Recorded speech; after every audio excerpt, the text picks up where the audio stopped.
Bismillahirrahmanirrahim. Assalamualaikum warahmatullahi wabarakatuh. Allahumma sholli ala sayyidina Muhammad wa ala ali sayyidina Muhammad. Alhamdulillah kita berjumpa lagi di pagi hari ini, pagi yang begitu cerah. Kita jumpa lagi dalam acara Psikologi Keluarga bersama Ustaz Husain Alatas, Ustaz Abu Bakar Baraja, dan Mbak Hajah Nur Noning. Alhamdulillah semua sudah berada di studio, dan di sini juga ada hadir tamu kita, Ustaz Junaidi, juga ada Pak Ihsan dari Jati Asih, Alhamdulillah. Dan pada kamera dan switcher adalah Atep Setiabudi. Alhamdulillah semua pada siap ya. Assalamualaikum Ustaz Husain, Ustaz Abu Bakar Baraja. Ya, kita mulai acara ini dengan membaca Al-Fatihah. أعوذ بالله من الشيطان الرجيم بسم الله الرحمن الرحيم الحمد لله رب العالمين الرحمن الرحيم مالك يوم الدين إياك نعبد وإياك نستعين اهدنا الصراط المستقيم صراط الذين أنعمت عليهم غير المغضوب عليهم ولا الضالين.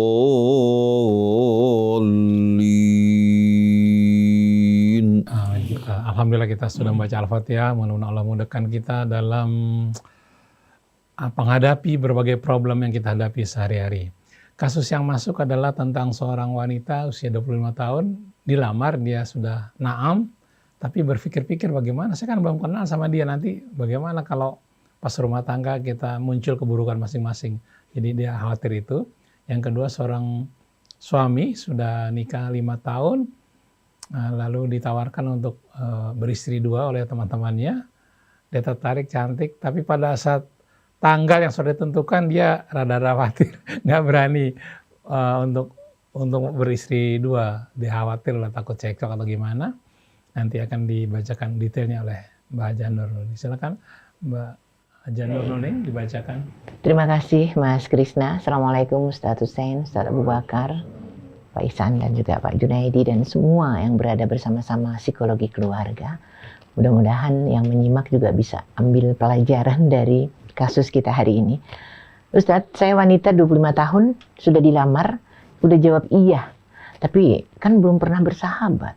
Nanti kalau saya tahu keburukan dia dan dia tahu keburukan saya, gimana dong Ustadz? Saya jadi khawatir nih. Kalau cekcok di rumah tangga, kami belum kenal sama sekali, mohon petunjuknya. Iya, itu yang pertama. Kemudian yang kedua, seorang suami yang sudah 5 tahun menikah, dipanas-panasin teman pengajiannya untuk ambil istri lagi. Karena kata mereka secara ekonomi saya makmur. Oke, saya iyain karena calon ahwat yang ditawarkan juga cantik Ustadz. Waktu tanggal pernikahan sudah ditetapkan tanpa pengetahuan istri saya tentu saja. Tapi sebelum pernikahan, sehari sebelumnya, saya nggak bisa tidur Ustadz. Saya takut, nggak bisa, nggak siap istri 2. Dan benar-benar Ustadz nggak siap. Saya terbayang wajah istri saya, meskipun agak-agak judes, tapi saya kasihan sama dia, juga anak-anak. Lalu saya batalkan rencana pernikahan kedua saya tersebut. Saya ngeri membayangkan akibatnya nanti. Yang jadi pertanyaan Ustadz, dosa nggak sih saya membatalkan rencana pernikahan yang kedua saya ini?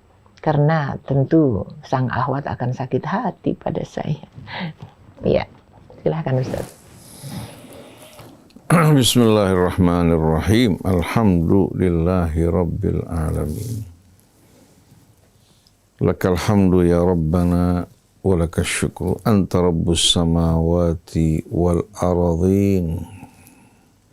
Wa lakal kibriya'u fis samawati wal ard wa antal azizul hakim. Allahumma salli ala Muhammadin wa ali Muhammad kama sallaita ala Ibrahim wa ali Ibrahim wa barik ala Muhammadin wa ali Muhammad kama barakta ala Ibrahim wa ali Ibrahim innaka Hamidum Majid. Allahumma atina min indika rahmah wa 'allimna min ladunka ilman nafi'a wa anfa'na bima 'allamtana. Allahumma hdina subulas salam wa akhrijna minadh dhulumati ila nur wa hdina ila siratikal mustaqim. Amma ba'du.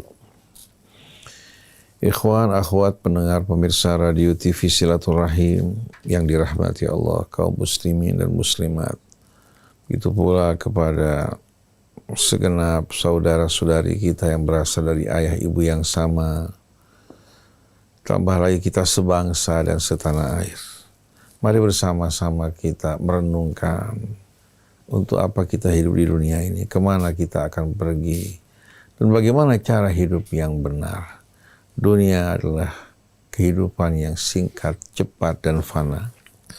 Sedangkan hari akhirat, di mana Allah akan menuntaskan balasan amal kita, adalah kehidupan yang kekal dan abadi. Jangan kita korbankan akhirat kita demi dunia kita yang singkat dan fana ini. Semoga Allah buka hati kita untuk menerima hidayah dan petunjuknya. Ustadz Abu Bakar Baraja yang selalu dengan senyumnya memberikan kesejukan. Ibu Hajah Nur juga dengan cahayanya. Saudara kita Muhammad Krisna bin Muhammad Ishaq ya, yang tidak asing lagi ya. Ustadz Junaidi, Bapak Ehsan dari Jati Asih yang berasal dari Aceh ini. Atep, Ani, seluruh kerabat kerja di studio. Assalamualaikum jami'an warahmatullahi wabarakatuh. Kasus pertama pada pagi hari ini, seorang wanita yang dilamar oleh seorang pria usia sudah 25 tahun kan. Dia sudah mengiyakan.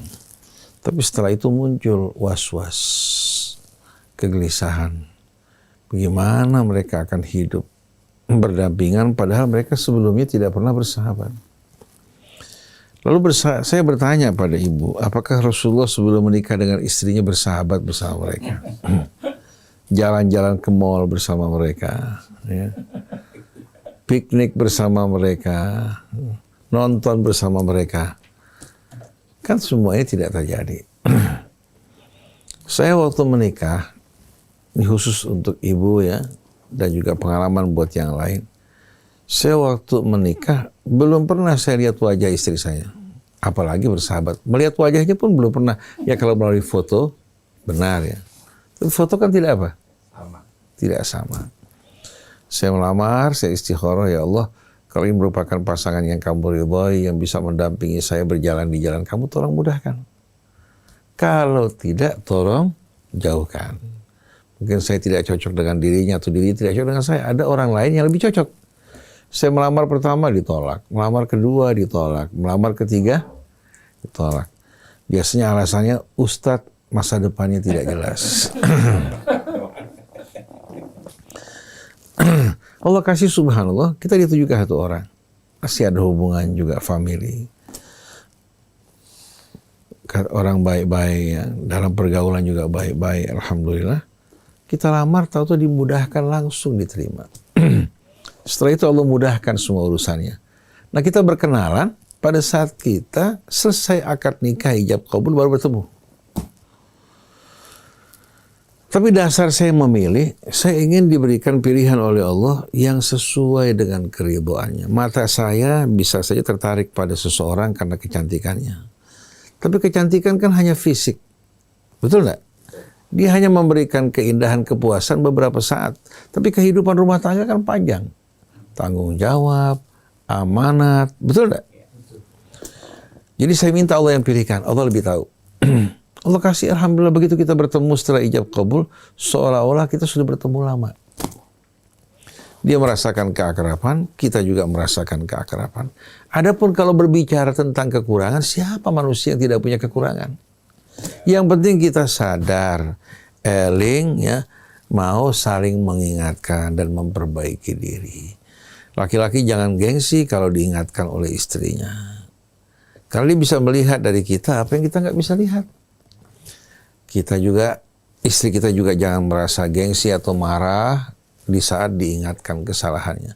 Dengan kita bekerja sama dalam kebajikan-kebaikan, wa tawassaw bil haqqi wa tawassaw bis sabri, kita bisa saling menyempurnakan satu dengan lainnya. Betul tidak?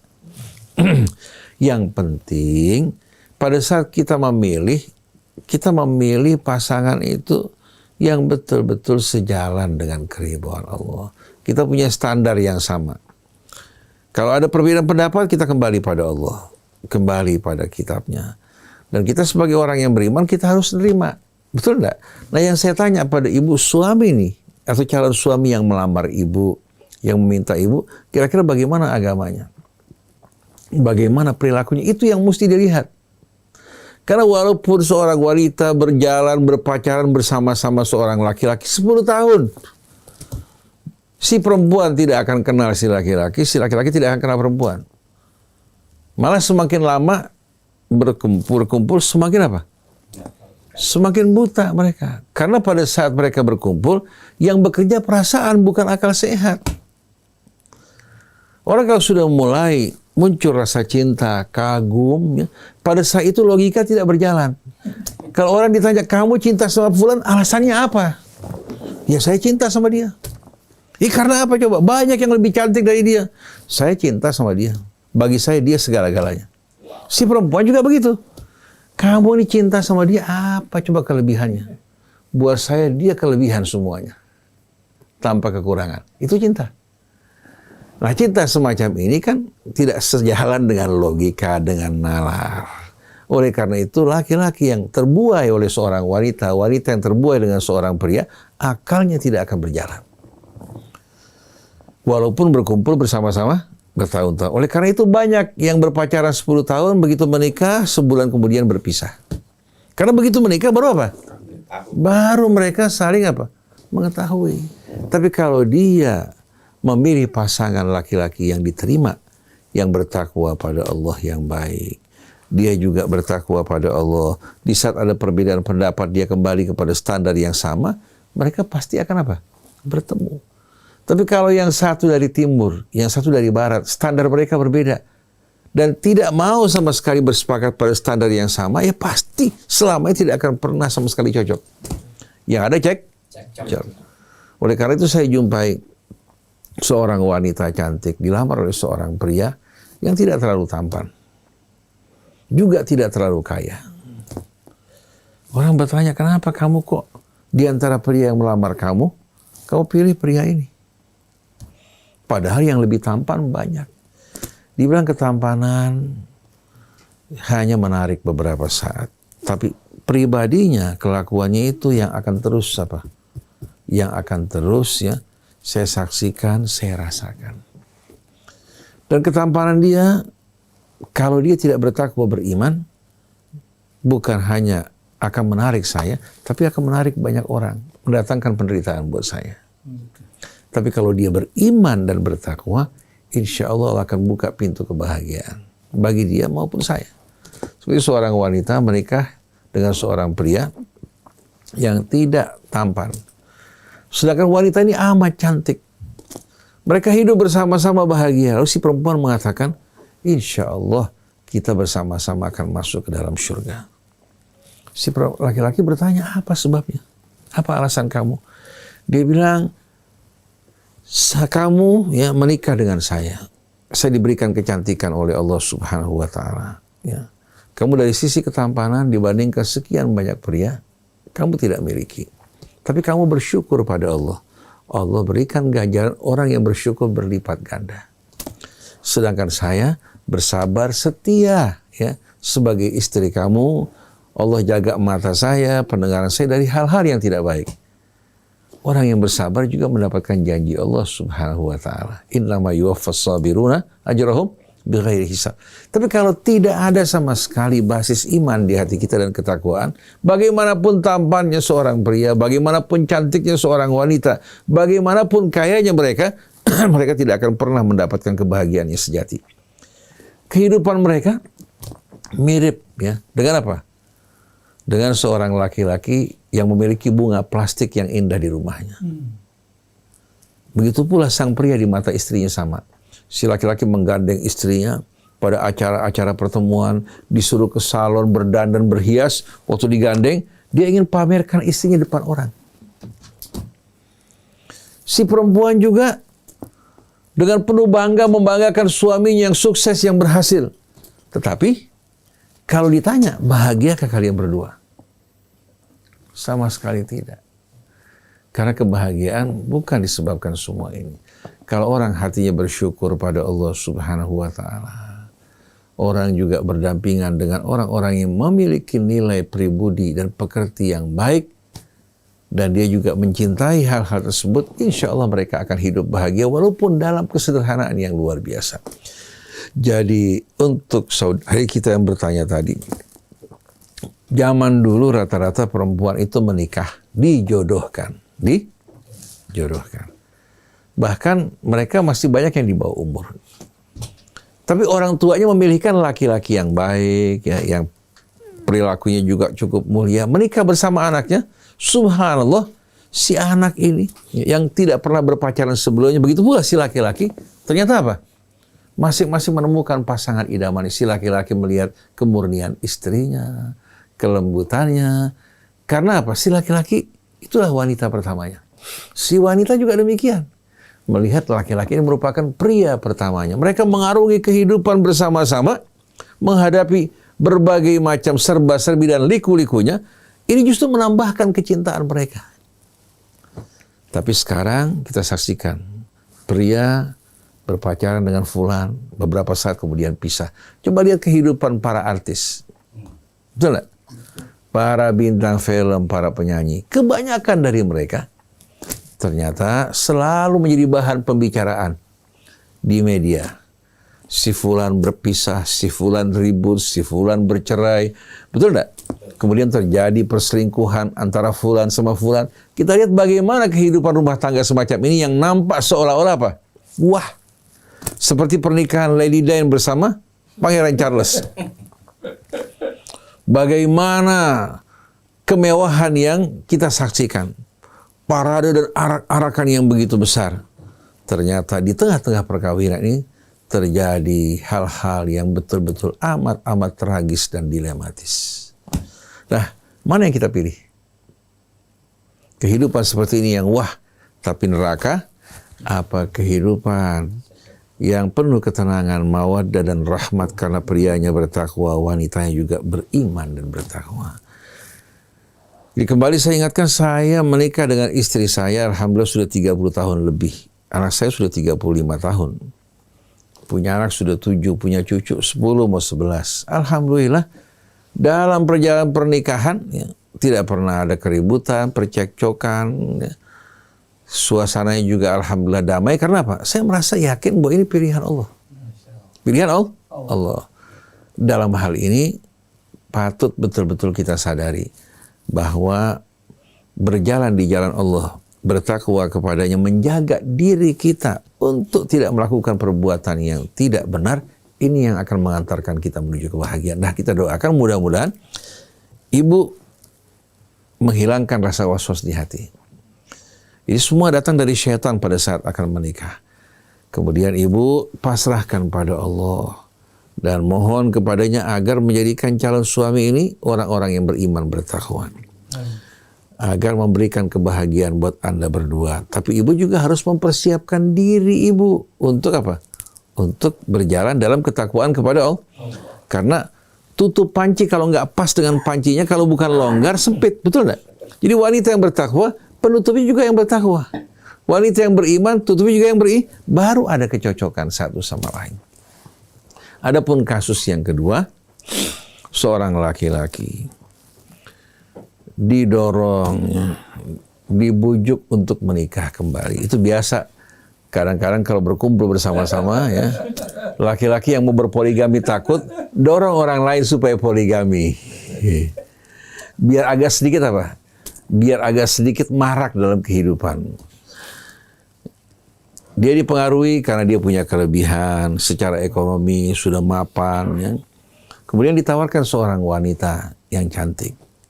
Kamu bakal menyelamatkan dia, melindungi dia, betul enggak? Kesian. Dia wanita baik-baik, belum ada suami yang mendampinginya. Tapi kamu dengan kelebihan yang Allah berikan, kalau kamu menikah dengan dia, di samping kamu menjaga diri kamu juga melindungi, menyelamatkan dirinya. Banyak alasan yang bisa diberikan untuk mendorong orang berpoligami. Tapi apakah ini benar? Apakah ini benar? Allah Subhanahu wa Ta'ala sebutkan dalam suratun Nisa.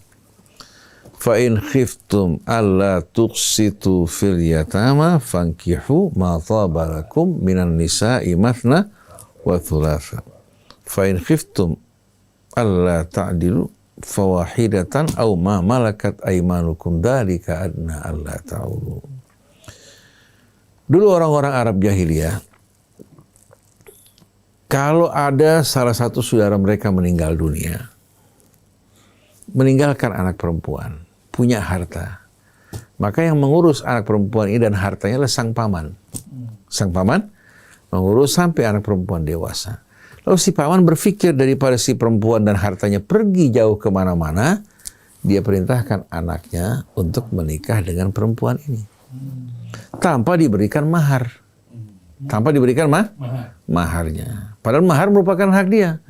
Juga diperlakukan secara tidak adil. Karena apa? Dianggap keberakahannya.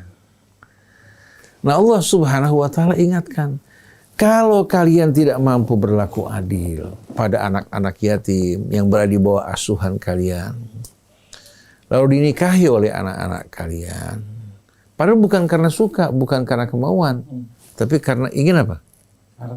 Ingin harta dari perempuan ini. Ingin harta anak perempuan ini.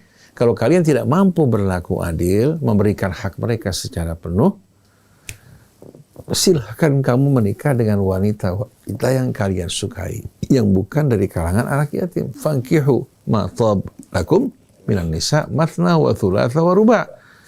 Baik dengan 2 istri, 3 istri, atau 4 istri. Mathna bukan berarti 2, tapi berstatus 2 istri. Thulatha juga bukan berarti salas. Kalau salas 3, kalau thulatha itu angka yang dirubah yang menunjukkan orang yang beristri 3. Ruba'ah yang beristri 4. Jadi jangan digabungkan 2, 3, 4 jadi 9. Enggak. Tapi maksudnya baik sebagai seorang laki-laki yang memiliki 2 istri, 3 istri, atau 4 istri. Tapi Allah berikan syarat. Fa in khiftum alla ta'dilu fawahidah. Kalau kalian tidak mampu berlaku adil, menjaga keseimbangan di antara keduanya, maka 1. Perbedaan antara tuqsitu sama ta'dilu, kalau tuqsitu berlaku adil dalam pemberian. Kalau ta'dilu berlaku adil dalam arti menjaga keseimbangan.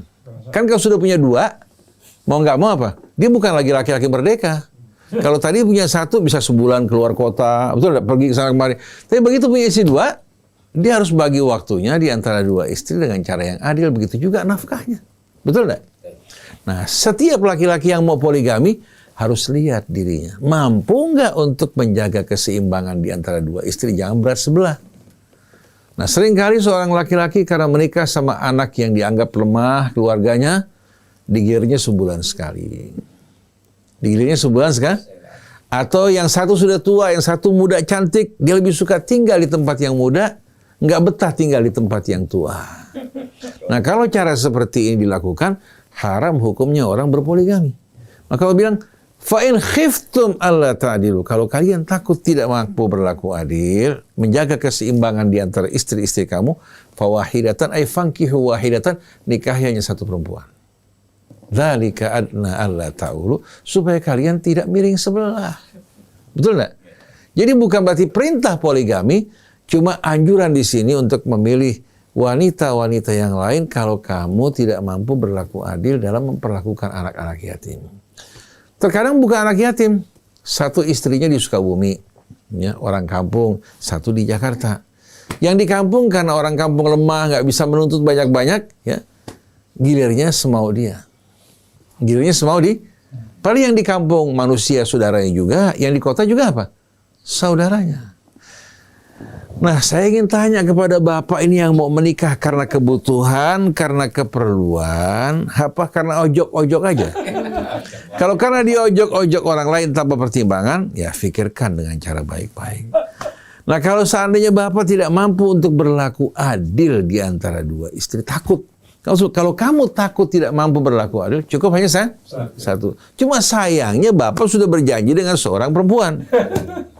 Sudah memberikan harapan. Tadinya dia dalam kegelapan, tentu mendapat percik cahaya. ketika dia sudah berharap dan berandai-andai akan didampingi oleh seorang laki-laki yang bisa membahagiakan dirinya, menerangi hidupnya, tahu-tahu harapannya pupus dan padam. Pasti si perempuan sakit hati. Nah, bagaimana kira-kira menambal rasa sakit hati tersebut? Dalam suratul Baqarah ada kasus yang mirip. Tapi kasusnya kebetulan sudah terjadi pernikahan, cuma belum digauli. Sudah nikah, tapi belum digauli dan maharnya belum diberikan. Allah sebutkan di sini,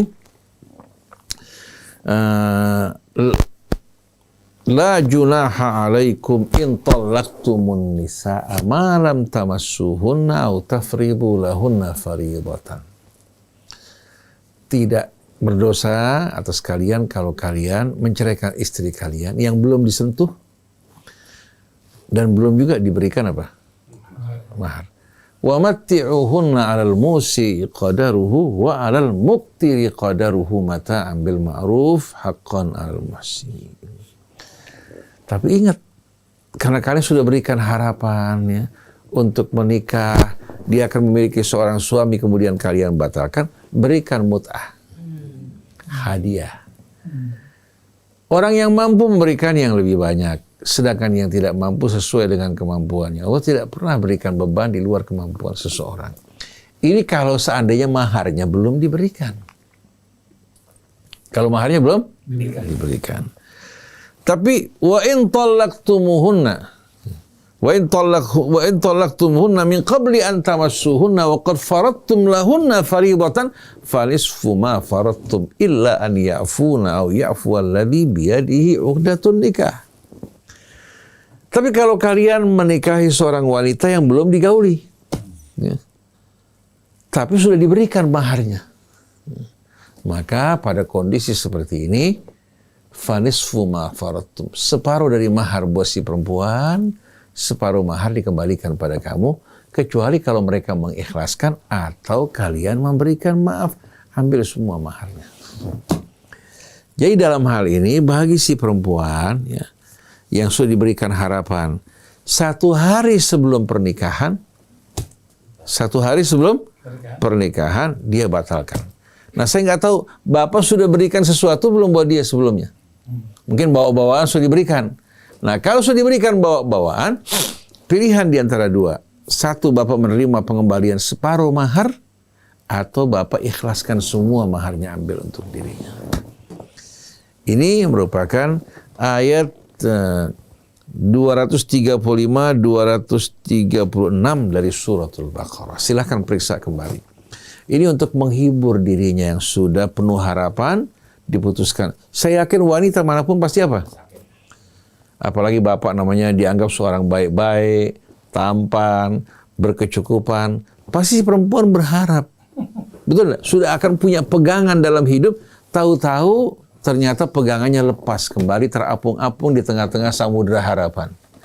Ini merupakan apa? Merupakan kesedihan dan penyesalan. Jadi bapak berusaha minta maaf padanya, kemudian berikan sesuatu yang dapat menghibur dirinya, dapat mengobati lukanya. Jelaskan bahwa saya ternyata sebelum pernikahan saya merasa bimbang dan takut, tidak mampu menjalankan kewajiban saya. Saya mohon maaf ya, semoga sedikit pemberian yang dapat memberikan apa hiburan buat kamu. Tapi mungkin saja di waktu yang akan datang kita bisa apa? Kita nggak tahu kan? Kita nggak tahu besok bagaimana. Yang jelas jangan tutup pintu dan jangan sekali-kali kita apa tinggalkan orang dalam keadaan berduka tanpa kita memberikan sesuatu yang dapat menghibur diri. Jadi bagi ibu yang mau menikah ini jangan ragu-ragu. Kalau suami atau calon suami ibu baik-baik, ya semua yang ibu dengar adalah bisikan dari syaitan. Selalu begitu, orang begitu akan menikah mulai muncul bisikan-bisikan yang bermacam-macam. Tapi begitu berumah tangga, insya Allah dua hati yang tadinya terpisah disatukan, plok, begitu klop sama-sama, insya Allah bersama-sama akan menghadapi kehidupan dengan penuh betul-betul kepasrahan pada Allah Subhanahu wa Ta'ala. Yang penting bertakwalah kepada Allah Subhanahu wa Ta'ala. Wallahu a'lam. Masya Allah, Mas Krisna. Pokoknya niat baik, insya Allah ya Allah akan memudahkan. Tapi kalau ada di antara yang mendengar kemudian ingin mengirimkan juga kasusnya, boleh lewat WA, nanti next week ya, mungkin minggu depannya bisa kita bahas ke 08111 999 720 ya. Itu nomor yang bisa dikirimkan WA pertanyaan terkait dengan kasus Anda di acara Psikologi Keluarga. Sekarang kita simak apa kata psikolog kita terkait dengan kebimbangan hati ini. Silakan. Bismillahirrahmanirrahim. Assalamualaikum warahmatullahi wabarakatuh. Waalaikumsalam warahmatullahi wabarakatuh. Subhanallah, Maha Suci Allah yang telah membuat aturan yang begitu indah, yang membuat keseimbangan dalam kehidupan kita, yang tidak akan pernah kita akan merasa kecewa ketika kita mengikutinya, ketika kita bersamanya, ketika kita mencoba untuk keluar, di situ kita kehilangan sesuatu. Kembali kepada Allah. Aturannya Allah, bersama dengan Allah, di situ kehidupan kita akan menjadi tenang. Kalau kita melihat satu kasus, di mana dia ingin menikah, penuh dengan ketakutan yang dia akan dapatkan. Penuh dengan berpikir nanti bagaimana, karena penuhnya pikiran dia, karena penuhnya penglihatan dia dari kehidupan di dunia ini. Yang dilihat, yang didengar, sesuatu yang membahayakan dalam rumah tangga. Karena sekarang informasi yang ada penuh dengan berbagai macam problem. Sinetron itu problem semua yang ada di dalam pikirannya. Berita, baru tiba satu masalah, muncul masalah yang baru, masalah yang lagi, sehingga semua pikiran kita penuh dengan masalah. Bagaimana kita akan melangkah kalau pikiran kita bermasalah?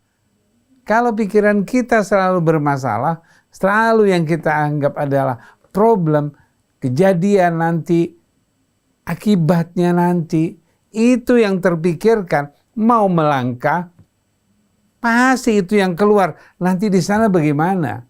Seperti seorang mau menikah. Dia senang, suka. Namun ketika dia bersama, nanti dia muncul kejelekannya. Nanti dia akan membunuh saya, nanti memukul saya. KDRT yang muncul. Di mana dia dapatkan? Dia melihat berita. Karena kita sering melihat berita, apalagi sekarang langsung ada di tangan kita yang tiba-tiba muncul, suruh melihat dorongan kita. Tapi begitu yang muncul adalah ayat Allah, langsung ditutup. Ada pesan baik di situ, langsung ditutup. Maka sekarang kebaikan diisinya, judulnya nggak baik. Kita lihat, orang mau baca karena apa? Karena judulnya yang menyeramkan. Pas isinya baru kelihatan kebaikan, langsung ditutup.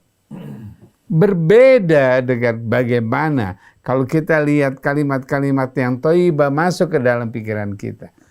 Jangan khawatir, kita nggak pernah takut. Menikah itu kebahagiaan. Berumah tangga itu satu kehidupan. Kalau dia sendiri, dia baru separuh dari agamanya. Baru separuh. Kalau dia bersama, dia menyatu bersama. Apa yang membuat dia takut? Karena yang selalu dipikirkan yang buruk. Yang selalu dipikirkan nanti kejadian sesuatu. Oleh karena itu, tegaskan sama pikiran, saya mau bahagia. Ketika kita mau menikah, katakan, saya mau bahagia. Kalau pikiran kita selalu mengatakan, saya mau bahagia, saya mau bahagia. Melihat sesuatu suami kita baru hadir, baru menikah 1 hari, terus kemudian dia melakukan sesuatu yang gak baik, saya mau bahagia. Sampaikan. dengar dari orang-orang, nanti suami kamu tuh dulu pernah mengalami seperti ini, cerita lagi, kita masuk ke reuni, pertemuan, komunitas tertentu, kita masuk, suamimu siapa? Oh si Fulan. Tahu nggak, si Fulan itu sudah mengatakan yang mana? Yang negatif. Kita dibikin bingung. Sampaikan sama mereka yang menyampaikan, saya mau bahagia. Bukan informasi yang negatif, bukan. Tapi saya mau bahagia. Nah ini kejadian yang terbaik. Kalau kita selalu mau menikah menuju ke suatu tempat, saya mau bahagia. Kalau kita mau ke pasar, kita bilang, saya mau beli. Bukan, ada nggak ya? Jualan nggak ya? Pikiran saja sudah mulai melemahkan diri kita sendiri. Nah ini yang terjadi dalam kehidupan kita saat ini. Yuk kita rubah kehidupan ini. Jadikan kehidupan kita saat ini adalah yang baik, yang benar. Karena Allah memberikan semua yang baik. Nggak mungkin Allah memberikan sesuatu yang nggak baik. Pikiran kita selalu baik, akan terjadi satu kebaikan. Yakinkan. Ketika kita diojok-ojok, kita dipengaruhin, kita dilemahkan untuk menikah lagi. Artinya ketika kita diojok-ojok itu bukan diri kita. Maka Allah tegaskan di situ yang tadi sudah diterangkan dengan baik. Subhanallah. Itulah aturannya. Kalau kita ikut, kita nggak akan merasakan apa-apa. Insya Allah kalau kita sudah mengikuti aturan yang tadi sudah dijelaskan oleh Ustaz Husin di ayat Al-Baqarah tersebut, surat Al-Baqarah tersebut, benar-benar meyakinkan buat kita akan tenang. Dan selanjutnya jangan terpengaruh. Kalau sekarang kita udah lepas, nanti diojok-ojok lagi, melakukan lagi. Diojok-ojok lagi, melakukan lagi. Akhirnya kita benar melakukan, bimbang di situ. Menikahlah kamu, mau menikah 1, 2, 3, 4, ketika kamu benar melakukannya. Tapi kalau nggak benar, jangan. Kalau cuman kepengen, nggak perlu. Karena menikah di sini bukan kepengen. Menikah di sini ada harapan dan tujuan. Karena Allah yang tentukan itu. Kalau kita menikah hanya cuman karena kepengen, karena nggak enak, karena gengsi, dibilangin nggak mampu, kamu punya uang banyak, uang nggak bisa menikah lagi, buat apa? Si Fulan begitu, si Fulan begitu. Betul begitu menikah nggak enak. Karena ketika kita menikah bukan diri kita. Kita menikah karena diri kita, dan insya Allah itu yang terbaik. Dan yakinkan, kalau itu sudah menjadi tidak bagian dari diri kita, berikan sesuatu yang baik buat orang-orang yang mungkin menyakitkan kita. Bukan hanya kita mau menikahi. Ketika ingin kita melakukan sesuatu kepada seseorang, kalau orang itu merasa tidak nyaman buat diri dia, berikan suatu kebaikan agar supaya dia kembali, agar supaya sakit hatinya tidak menggerogotin pikiran kita.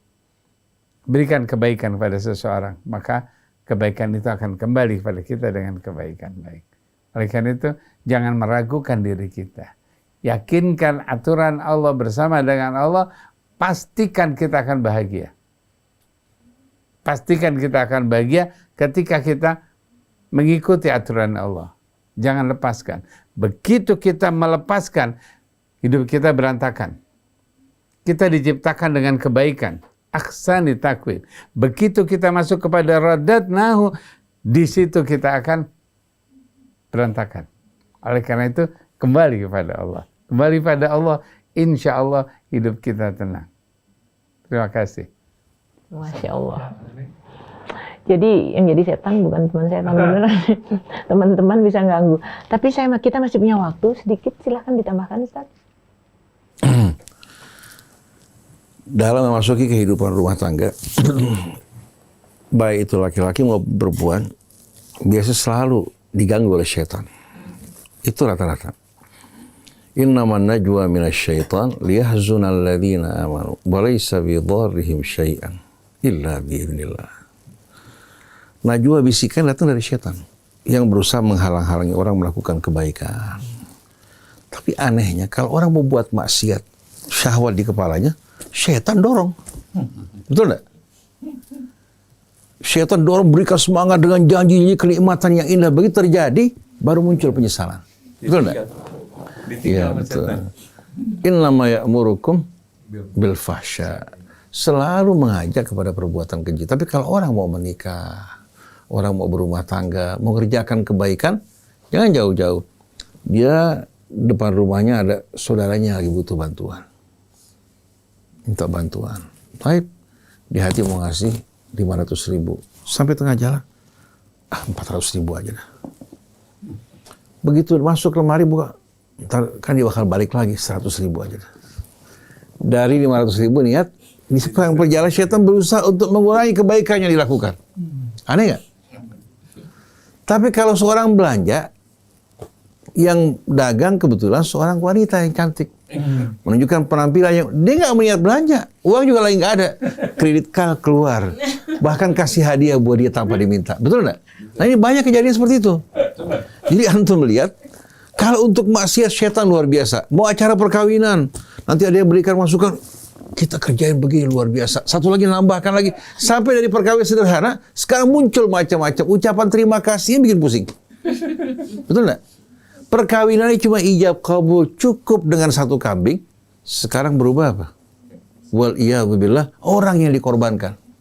Bukan kambing lagi, orang dikorbankan. Debt collector datang nanti lagi. Ntar tagihan dari bank sekian, tagihan dari ini. Bayangkan coba. Akhirnya masuk kehidupan rumah tangga dengan stres. Jadi selalu kalau kita menuju kebaikan, syaitan pasti bakal apa? Dan Allah berfirman dalam surat Al-A'raf menjelaskan sumpah syaitan. Fabima aghwaytani la'aqudanna lahum siratakal mustaqim. Karena kamu sesatkan saya, padahal dia yang memiliki kesesatan. Allah disalahin. Saya bersumpah akan duduk di setiap jalan yang lurus. Aku akan menghalau mereka. Thumma la'atiyannahum min baini aydihim wa min khalfihim wa an aymanihim wa an syama'ilihim wa la tajidu aktsarahum syakirin. Lalu aku akan datangi mereka dari depan. Kemudian dari belakang, dorong orang untuk buat maksiat. Dari kanan, dari pasangannya, dari teman-temannya, dari kiri. Dan kamu akan jumpai kebanyakan mereka tidak akan bersyukur kepada Allah Subhanahu wa Ta'ala. Wala tajidu aktsarahum syakirin. Ini sumpah syaitan di hadapan Allah Subhanahu wa Ta'ala. Oleh karena itu, ibu tidak heran begitu mau nikah, mulai muncul was-wasa dan bisikan macam-macam. Laki-laki juga mau nikah, yang tadi sudah begitu semangat, bergairah, sudah cocok. Mulai ada teman bilang, kamu nggak tahu, itu perempuan, begini, keluarganya begini, macam-macam muncul. Saya mau nikah aja macam-macam bisikannya. Bahkan sudah nikah, masih ada yang ganggu. Itu perbuatan syaitan. Jadi kalau Anda lihat laki-lakinya baik-baik, ya, bertakwa, sholat, menjalankan kewajiban 5 waktu, sikapnya juga baik kepada orang tuanya, Anda insya Allah akan hidup dalam suasana bahagia. Tapi kalau suami Anda pemabok, peminum, ya, kemudian juga berbuat maksiat, meninggalkan sholat, ya, berbuat yang tidak-tidak, nah, tunda perkawinannya sampai dia tobat dulu. Kalau dia masih seperti itu, jangan terima menikah dengan pria lain lebih baik. Begitu juga laki-laki. Jadi sebetulnya semua persoalan, ya, tergantung bagaimana sikap kita berhubungan dengan Allah apa tidak. Kalau terhubung dengan Allah, Anda insya Allah dijamin kebahagiaannya. Terputus dengan Allah, walaupun Anda miliki berbagai macam fasilitas hidup, Anda akan hidup merana. Walaupun di luar orang pandang indah, tapi hati Anda betul-betul hidup dalam perasaan yang tidak akan pernah mencicipi kebahagiaan. Wallahu a'lam. Jadi ternyata Mas Krisna, kebimbangan itu ada di mana-mana, dan yang punya peran utama dia ya. Setan. Oke. Gimana kita doakan aja untuk yang tadi mau nikah ya. Baru mantap dengan kan. Bismillah. Insya Allah nggak ada apa-apa. Asal karena Allah. Yang satu lagi kita doakan si perempuan itu dapat jodoh yang lain. Yang lebih baik ya. Insya Allah. Baik, terima kasih atas perhatian Anda semuanya. Terima kasih Ustaz Hussein, Ustaz Abu Bakar Wajah, Mbak Nuning. Saya Muhammad Krisna, Atep, kemudian juga Anis Mali, mohon pamit. Wabillahi taufiq wal hidayah. Assalamualaikum warahmatullahi wabarakatuh.